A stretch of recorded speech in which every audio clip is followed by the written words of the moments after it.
be accountant. What is substance over form?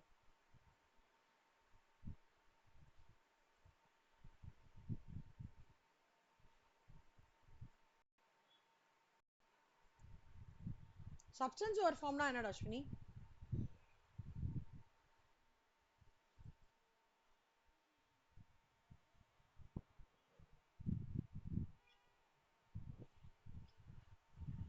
Okay,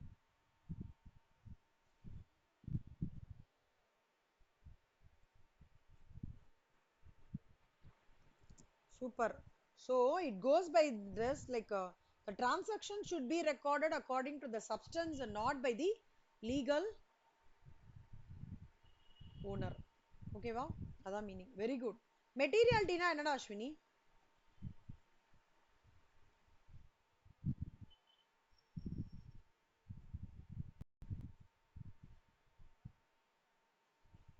Very good.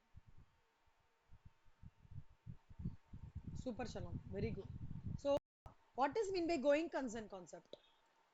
Ashwini.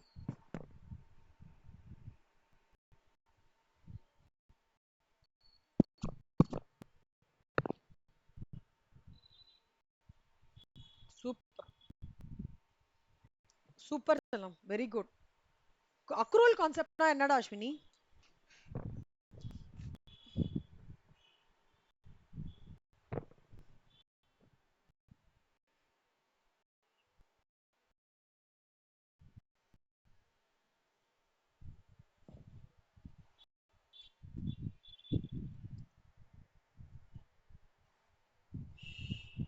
Very good. Super, super, super. Very good. So இதெல்லாம் நேத்திக்கு touch பண்ணோம் இல்லையா?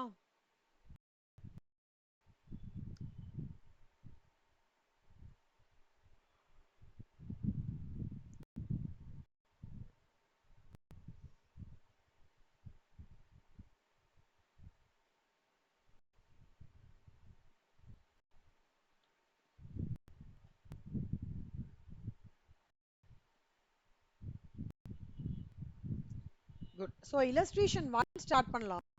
illustration 1ல வந்து அவங்க என்ன கொடுத்துருக்காங்கன்னா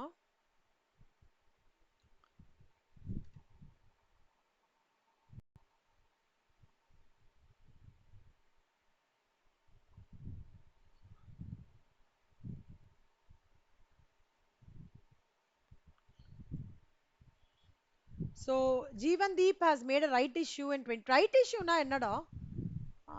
யாரை கேட்கலாம்? ஸ்ரேயா ரைட் இஷ்யூனா என்னன்னு தெரியுமா சொல்லம்? ஐஷா ரைட் இஷ்யூனா என்னன்னு தெரியுமா சொல்லுமா?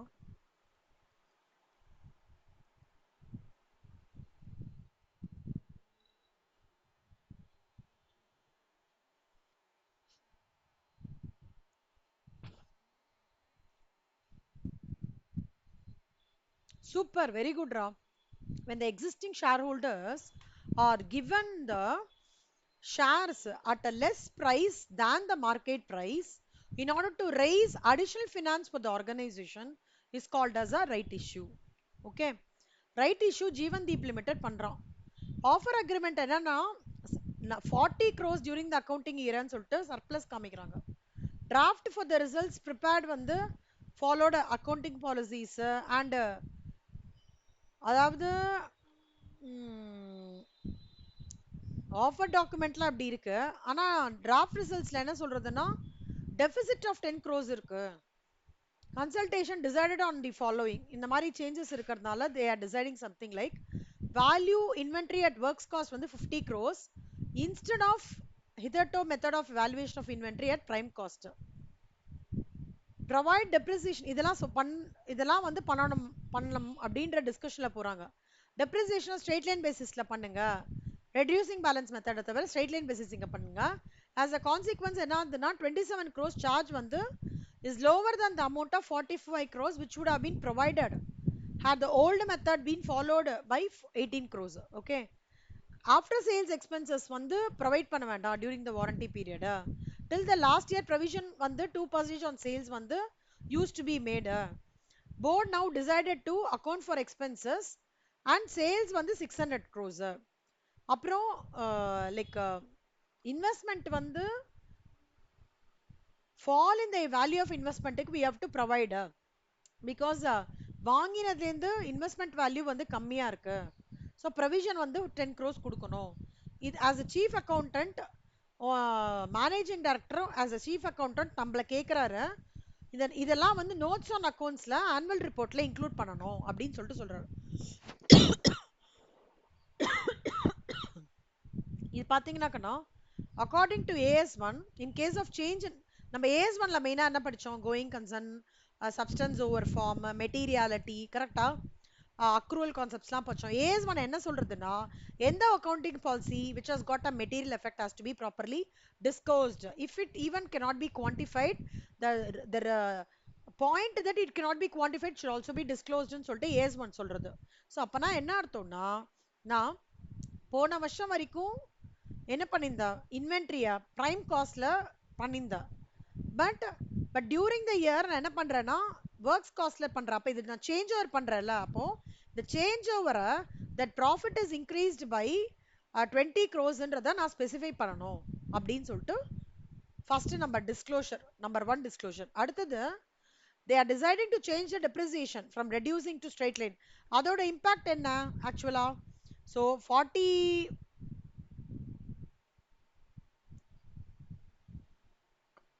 ஸோ கொஸ்டின்ல என்ன சொல்றான்னா 27 crores is lower than the amount of 45 crores which would have been provided had the old method been followed by 18 crores. ஓகேவா?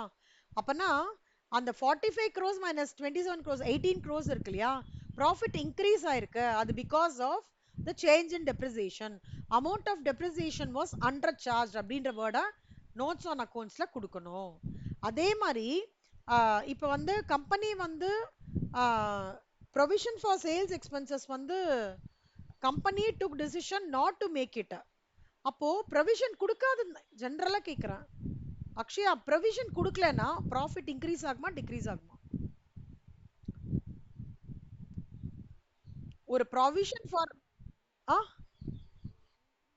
ஆ ஏன்டா செல்லம் கரெக்டா சொல்றீங்க, எப்படி?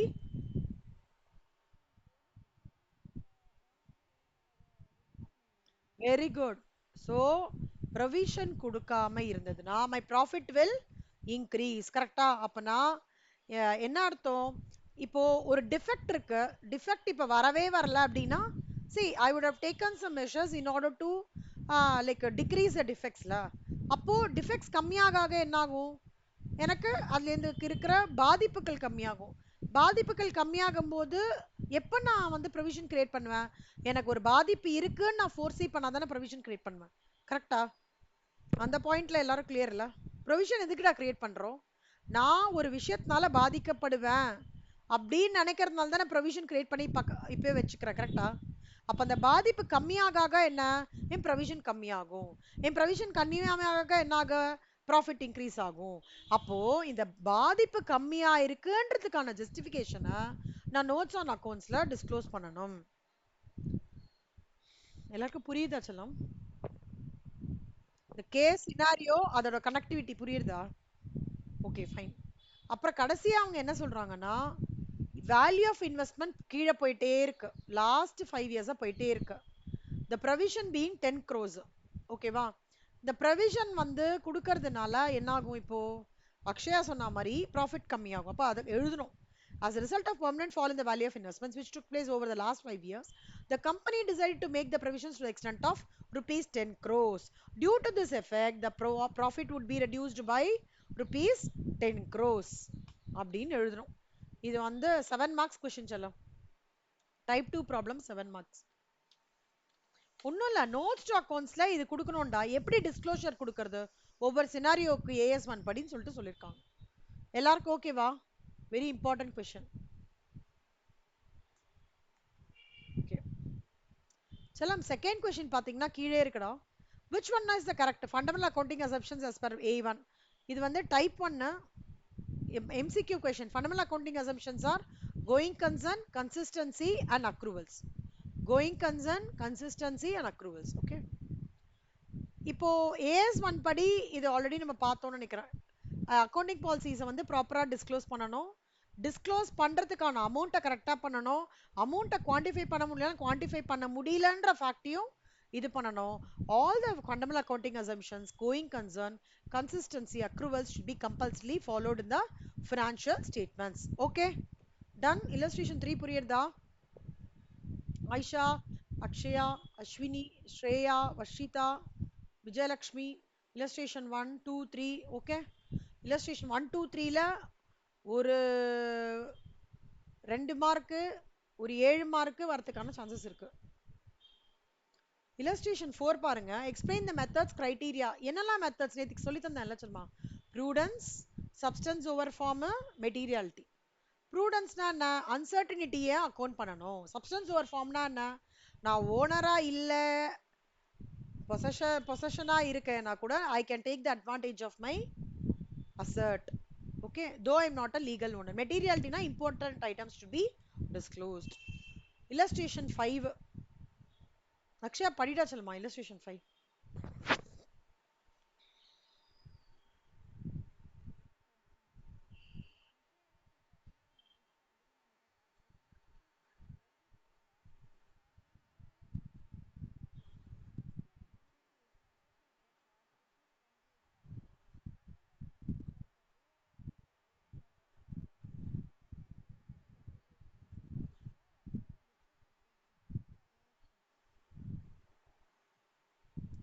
மிஷினரி டி லிமிடெட்ல 86 லட்சம் ரூபாய்க்கு WDV டா. இது பார்ட்னர்ஷிப்போட கூட கனெக்ட் பண்ணலாம். 86 லட்சம் காமிக்கிறாங்க. எப்படி ரீவேல்யூ பண்ணிருக்காங்க? 90 லட்சம். இதுல அக்யூமுலேட்டட் டெப்ரிசியேஷன் எவ்வளவுனா 28 லட்சம்.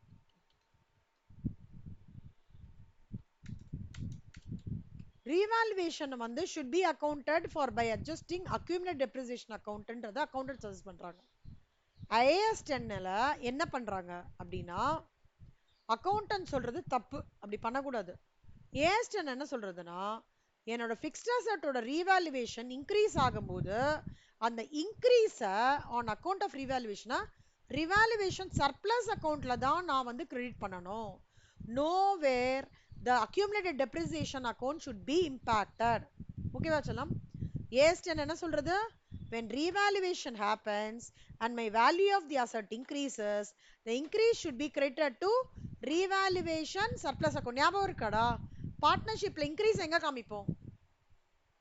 Increase in value of asset எங்க காமிப்போம் ஆயிஷா? கிரெடிட் சைடு, அதுதான் சொல்றாங்க. ஓகே, புரிஞ்சுதா? Okay, illustration 6. ஆயிஷா படிங்க செல்லம்.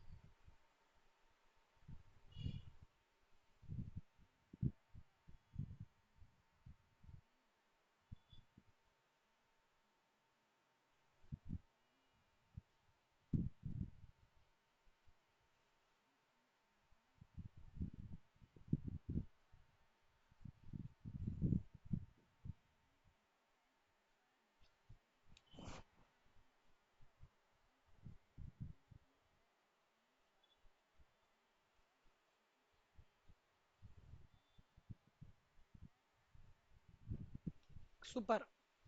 கெமிக்கல் ப்ரொடியூசிங் என்ன பண்றாங்கன்னா அதாவது செமி ஆட்டோமேட்டிக். இப்போ வாஷிங் மிஷின்ல செமி ஆட்டோமேட்டிக் ஃபுல்லி ஆட்டோமேட்டிக்லாம் வந்தது இல்லையா? செமி ஆட்டோமேட்டிக்லையும் ஃபுல்லி ஆட்டோமேட்டிக் மாத்துறாங்க. அந்த நியூ காம்பனன்ட் வந்து good result in increasing the output by 150% ஆண்டா. அப்பனா எவ்வளோ சூப்பர்ல. இப்போ 200 தான் யூனிட் கொடுக்கறதுனா 200 இன்டூ 150%னா எவ்வளோ கொடுக்கறது? 300 யூனிட் ப்ரொடக்ஷனுக்கு ஹெல்ப் பண்றது. அப்போ ஆனா இப்போ கம்பெனி வந்து காம்பனன்ட் சேஞ்சிங் எக்ஸசைஸ், இப்போ நான் காம்பனன்ட் மட்டும் மாத்துறேன், ஏதோ ஒரு பார்ட் மட்டும் மாத்துறேன் எக்ஸிஸ்டிங் மிஷின்லன்னா அதுக்கு வந்து to dismantle part of machine பண்ணணும். அண்ட் அதுக்கு ரீஎரக்டிங் சார்ஜஸ் எவ்வளோ? 38,000. ரெண்டு போர்ஷனு, ஒன்று புதுசாக வாங்கினேன் அப்படின்னா 85,000, இல்லை நான் ஒரு பார்ட்டை மட்டும் எடுத்துட்டு ஃபிட் பண்ணி எரெக்ஷன் சார்ஜஸ் பண்ணுறேன்னா 38,000. இதை AS 10ல எப்படி பண்ணுவீங்க அப்படின்னு கேட்குறாங்க. ஓகேவா? ஸோ நல்லா பார்த்துக்கோங்க செல்லம்மா.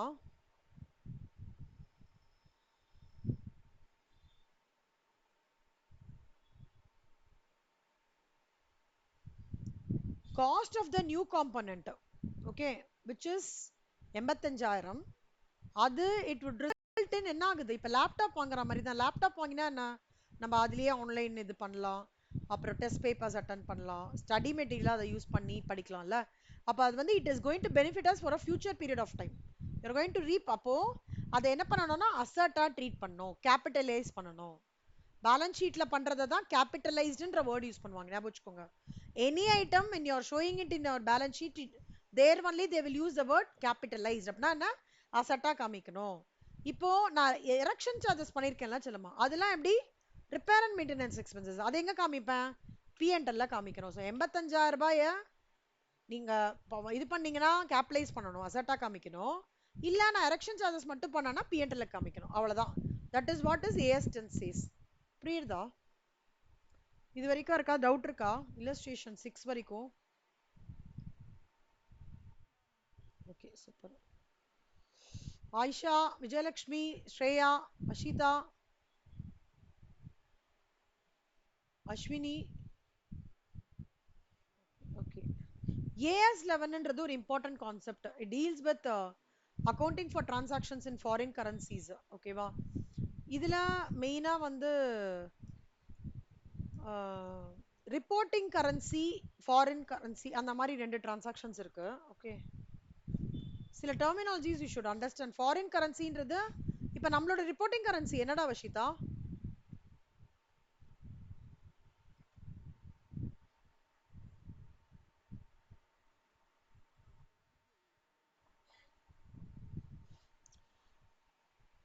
என்ன சொல்லலாம், புரியல. சிபிஐஎஸ்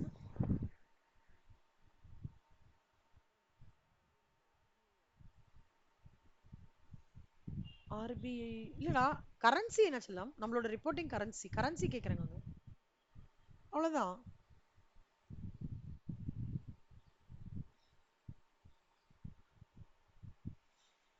ரிப்போர்ட்டிங் கரன்சி. அப்போ நம்மளோட ஃபாரின் கரன்சி என்னவாடா இருக்கும் வஷிதா?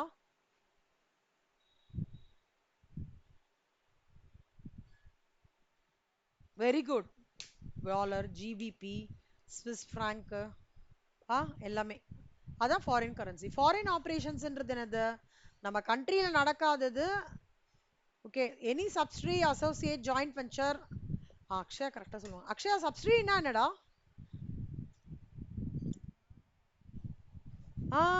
இது வேற. சப்சிடி இல்ல, subsidiary. Subsidiary company, associate company, joint venture, லால படிச்சிருக்கோமே.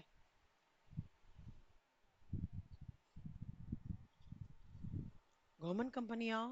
அக்ஷயா அழுவேன், கரெக்டா சொல்லுங்க. நம்ம நிறைய வாட்டி படிச்சிருக்கோம் லால. Subsidiary company is a company where your controlling interest is greater than, ஞாபகம் வருதா Vashita? Joint venture, subsidiary, associate. நான் கூட போட்டு கொடுத்தேனே லால கிளியரா, மறந்து விட்டீர்கள். கூடாது. என்னமோ என்னமோ சொல்லுங்க. அதுதான் அதுதான். ஸோ சப்சிடரி கம்பெனின்றது வந்து என்னன்னா, where your controlling interest is greater than 50%. ஞாபகம் வந்ததா அக்ஷயா? ஞாபகம் இருக்காடா? இந்த வாட்டி படிக்கும் போது கூட subsidiary versus associate versus joint venture கூட போட்டு, இப்ப செகண்ட் ரவுண்ட் ஆஃப் லா எடுக்கும் போது கூட நம்ம படிச்சோமே. செல்லம் மறக்காதீங்கடா படிச்சதா. சப்சிடரி கம்பெனின்றது வந்து மெஜாரிட்டி ஆஃப் தி ஓட்டிங் இருக்கும், அசோசியேட் கம்பெனிக்கு இருக்காது, ஜாயிண்ட் வெஞ்சருக்கு வந்து ஜஸ்ட் ஒரு ஒரு ப்ராஃபிட் மேக்கிங் மட்டும்தான். ஓகே, அவங்களோட சப்சிடரி கம்பெனின்றது பேரண்ட் கம்பெனி வந்து owns more than 50% of subsidiary. ஓகேவா? ஜாயிண்ட் வெஞ்சர்ல ஓன்ஸ் அ பர்சன்டேஜ், அவங்களோட ஜாயிண்ட் வெஞ்சர் கான்ட்ரிபியூஷன் பேஸ் பண்ணி. அசோசியேட் வந்து அசோசியேட் வந்து ரொம்ப மைனரான ஸ்டேக் தான். டக்குனு மறந்துட்டேனே. 50க்கு கிரேட்டரா போக அசோசியேட் 50க்கு கிரேட்டரா போனா அதோட செட்டப்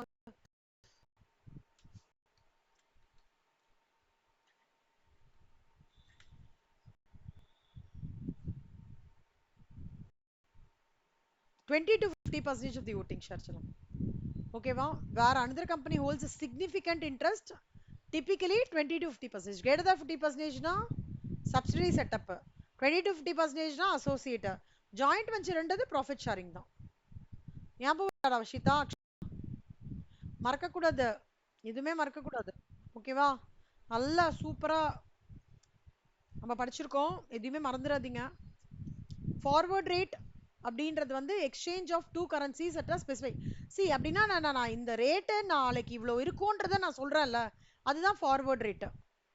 இதுல வந்து ரொம்ப இம்பார்ட்டண்டா நீங்க பார்க்க வேண்டியது என்னன்னா, forward rate, foreign currency, foreign operations, monetary items மெயினா. அசட்ஸ் அண்ட் liabilities இருக்கு இல்லையா, which can be quantified in terms of money, அதை மானிட்டரி ஐட்டம்ஸ்னு சொல்லுவாங்க. So these are the basic terminologies we should know. இப்போ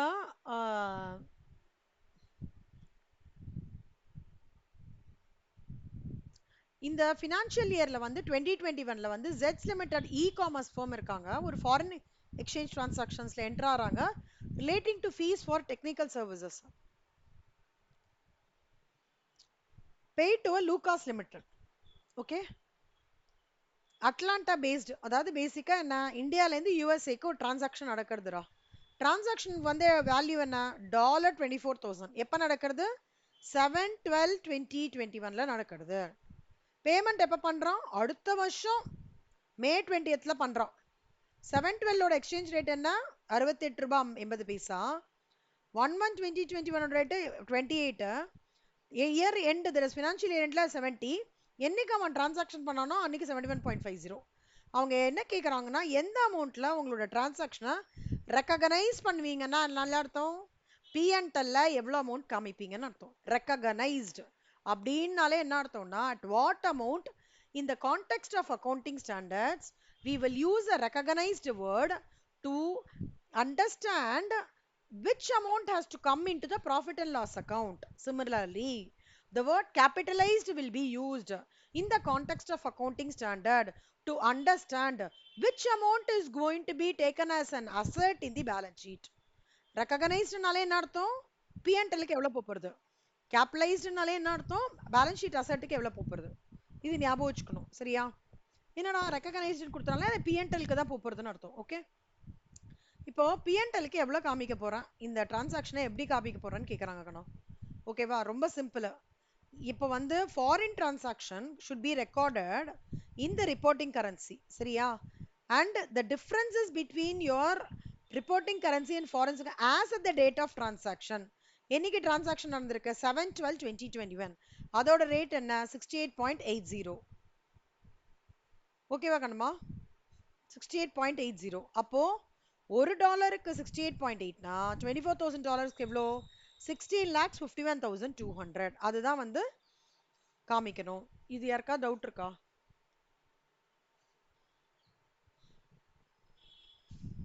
என்னைக்கு டிரான்சாக்ஷன் நடந்ததோ அன்னைக்கு டிரான்சாக்ஷன் டேட்ல நம்மளோட ரிப்போர்ட்டிங் கரன்சில ஃபினான்ஷியல் ஸ்டேட்மெண்ட்ஸ் P&L காமிக்கணும். அதை தான் கொஸ்டின் கேட்டிருக்கான். நம்ம மேக்ஸ்ல படிப்போம்ல, ஒரு பென் 4 ரூபாய்னா 10 பென் எவ்வளோ, மல்டிப்ளை. ஒன்னு கொடுத்து நிறைய கேட்டா மல்டிப்ளை, நிறைய கொடுத்து ஒன்னு கேட்டா டிவைட். அந்த கான்செப்ட் தான். $1 68 ரூபாய் 80 பைசானா $24,000 எவ்வளோ அப்படின்னு சொல்லியிருக்காங்க. புரியுதாடா? யாருக்காவது இது புரியலையா? 2 மார்க்ஸ்ல வரும் செல்லம், MCQs தான். புரியுது, சூப்பர். பஷிதா புரிஞ்சுது, அக்ஷயா புரிஞ்சுது, ஆயிஷா உங்களுக்குண்ணா, ஆயிஷா, விஜயலட்சுமி, ஸ்ரேயா, அக்ஷ்வினி. ஓகே, அடுத்தது பாருங்க கண்ணா, calculate the amount of exchange. இந்த டிரான்சாக்ஷன் நடந்ததுல, இதனால எக்ஸ்சேஞ்ச் கெயின் ஆர் லாஸ் நடந்திருக்கா அப்படின்றத நம்ம பார்க்க போறோம். இப்போ இவனோடது 31 எப்ப பேமெண்ட் பண்றான், 25. ஆனா 31/3 ரெண்டு ஃபினான்ஷியல் இயர் போயிருக்கும் இல்லையா, 21 2021 2020 2021 வந்து பேலன்ஸ் ஷீட்ல என்னன்னு காமிச்சிருப்பாங்க, அத ஆஸ் இயர் எண்ட் என்ன 70.4. அப்போ $1க்கு 70.45னா இது இயர் எண்டுக்கு காமிக்கிற டேட் ஞாபகம் வச்சுக்கோங்க. அவன் பேமெண்ட் என்னமோ 22 தான் பண்றான், ஆனா ரெண்டு ஃபினான்ஷியல் இயர் நடுவில் போயிடுறது. ஸோ ஒரு ஃபினான்ஷியல் இயர் 2021 22, அதுக்கு நம்ம என்ன பண்ண போறோம்னு பார்க்க போறோம். ஒரு டாலருக்கு வந்து எவ்வளோ 60 சாரி 70.45 ஓகேவா அதானே 31.3 70.45னா இப்போ 24,000க்கு எவ்வளோ 16,90,800 இது வந்து should be reflected using the closing rate ஆனா இதன் மூலமா எனக்கு எக்ஸ்சேஞ்ச் லாஸ் என்ன அப்படின்னு பார்த்தோம்னா this minus this எனக்கு லாஸ் எவ்வளோ 39,600 இது நான் வந்து P&L லாஸா காமிக்கணும் 2022-23ல எப்ப அவன் பேமெண்ட் பண்றான் 25 பேமெண்ட் பண்றான் அப்ப அதே மாதிரியா ஒரு டாலருக்கு 71.50னா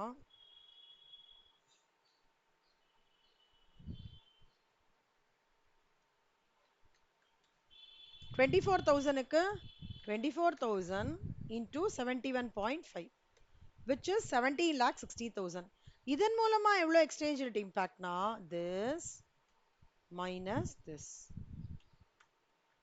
25,200 is my exchange loss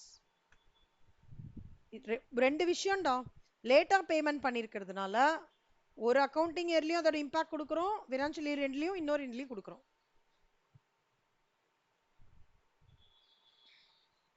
ஓகேவா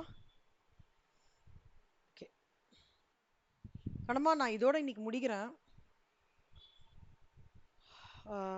ஸோ illustration 7 வரைக்கும் நல்லா கோத்ரூ பண்ணிட்டு வாங்க see இதெல்லாம் போட்டு பார்க்கணும்னா சிலது போட்டு பாருங்க உங்களுக்கு கான்ஃபிடென்ட்டா இல்லைன்னா போட்டு பாருங்க அக்கௌண்டிங் ஸ்டாண்டர்ட்ஸ் பட் எனக்கு தெரிஞ்சு pretty ஸ்ட்ரெயிட் ஃபார்வர்டா இருக்கிற மாதிரி நான் ஃபீல் பண்றேன் ஆனா ஸ்டெப்ஸோட போட்டு பார்க்கணும் நல்லா பார்த்துக்கோங்க கோத்ரூ பண்ணு இந்த சம் கண்டிப்பா போட்டு பார்த்தே ஆகணும் பட் இந்த ஏஎஸ் ஒன்லாம் இருக்குல்ல prudence concept going concern accruals substance over form materiality தியரிலாம் இருக்குல்ல அதெல்லாம் படிச்சுன்னா படிச்சிருங்கடா ஓகே சம்ஸ் அளவுக்கு போட்டு பாருங்க நாளைக்கு we will continue with rest of இது இதை தவிர during the revision I will complete all the 7th question எப்பவுமே அக்கௌண்டிங் ஸ்டாண்டர்ட்ஸ் வரும் சொல்லும் 7th question நினைக்கிறேன் 7th கொஸ்டினா ஏதோ ஒரு பர்டிகுலர் இது அக்கௌண்டிங் ஸ்டாண்டர்ட்ஸ் வருது அதுல இருக்கிற 8ஆ ஓகே மாடல் கொஸ்டின் பேப்பர்ஸ்ல இருக்கிற அக்கௌண்டிங் ஸ்டாண்டர்ட்ஸ் தியரியும் நான் கவர் பண்ணுவேன் என்ன ஃபர்ஸ்ட் இது முடிச்சுடுறேன் மாடல் கொஸ்டின் பேப்பர்ஸ்ல இருக்க அக்கௌண்டிங் ஸ்டாண்டர்ட்ஸ் இந்த மாடல் கொஸ்டின் பேப்பர் போன வாட்டி இருக்கிற மாடல் கொஸ்டின் பேப்பரை முடிச்சிடலாம் ஓகே கண்ணம்மா பார்க்கலாம் எனக்கு சாரி நேத்திக்கு எனக்கு நெட்டு கொஞ்சம் ப்ராப்ளம் ஆயிடுச்சு